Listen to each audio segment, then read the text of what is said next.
પાટણના રાધનપુર તાલુકા પંચાયતની ચૂંટણીમાં બેઠક નંબર 13 પર ભારે રસાકસી જામી છે। અહીં ભાજપે શિક્ષિત ભત્રીજીને મેદાનમાં ઉતારી છે તો કોંગ્રેસે તેમના જ કાકીને ટિકિટ આપી માસ્ટર સ્ટ્રોક ખેલ્યો છે।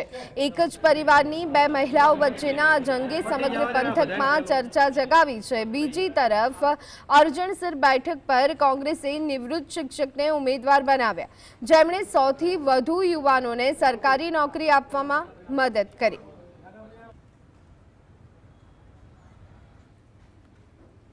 જનો એમને પણ પસંદ કરેલી છે। કલણપુરા હોય, મહેમદાવાદ હોય, ઇન્દ્રનગર કે બેન જીતશે તો કાંક નાના મોટા કામ થશે અને અમને પૂરેપૂરો વિશ્વાસ છે કે અમે જીતીશું અને ગામના નાના મોટા કામ કરીશું। કેટલું એજ્યુકેશન બેબીનું? BSc કરેલું છે બેને। એક શિક્ષિત પાછળ પસંદગી કરવાનું કારણ શું હતું? એવું લાગ્યું કે અત્યારે બધા કરતાં અમારા જે આ તાલુકામાં બેન મારા જે દીકરી છે એ શિક્ષિત છે અને એના કારણે અમે પસંદ કરી છે બધી।